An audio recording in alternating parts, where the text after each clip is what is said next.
It's interesting. You mentioned the LEAP study. For people who don't know what that is, it was a study that came out, was it 2015 or around Yeah, it was there, 2015.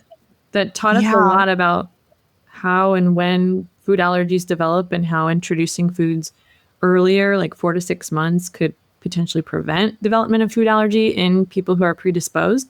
But when you think about how we as a society in the United States, at least, was counseling parents on how to introduce foods, there had been that was a big shift at that point, but there had been a big shift maybe like 15 years prior, because what was happening was there was about a 50-year period where allergies were just skyrocketing and nobody knew why.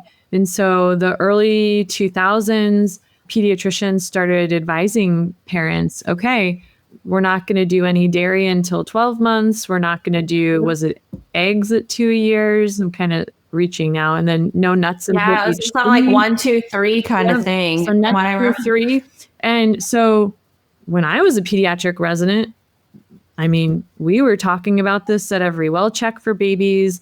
It was, oh, don't let grandma give the kid this when you're gone, like make sure all the caregivers know to keep these foods out of the diet. Well, we should have known. The grandmas were right, because what the LEAP study showed us was that feeding some of these kids, like in particular peanut and egg in that 4 to 6 month window was actually a great time to introduce it to the immune system and prevent the allergy altogether. So totally shifted our mindset about preventing food allergy. Mm-hmm.